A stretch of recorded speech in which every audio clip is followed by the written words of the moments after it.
មិនគិតចំណាញ់ឬខាតដីការវាស់វែងនឹងបោះបង្គោលព្រំដែនបណ្ដោះអាសន្នគឺដើម្បីកំណត់ខ្សែព្រំដែនដែលត្រឹមត្រូវរវាងកម្ពុជានិងថៃការវាស់វែងនឹងបោះបង្គោលព្រំដែនបណ្ដោះអាសន្នជាមួយថៃមិនមែនដើម្បីគណនាអំពីការចំណេញឬខាតដីនោះទេ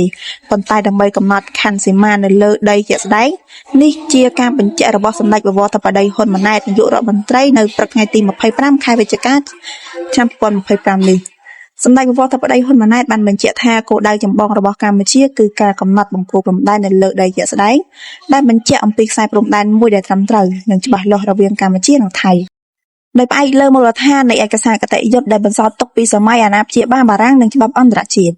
សម្ដេចធិបតីជឿជាក់ថាការនេះគឺជាវិធីដោះស្រាយបញ្ហារយៈពេលវែងដើម្បីឈានទៅបញ្ចប់ជម្លោះនិងបង្កលក្ខណៈឲ្យពលរដ្ឋនៅតំបន់ព្រំដែនដែលមានបញ្ហាអាចទទួលបានសេចក្តីសុខនិងបន្តជីវភាពរស់នៅជាប្រក្រតីឡើងវិញព្រមទាំងធានាបានការការពារអធិបតេយ្យភាពនិងបូរណភាពទឹកដីកម្ពុជា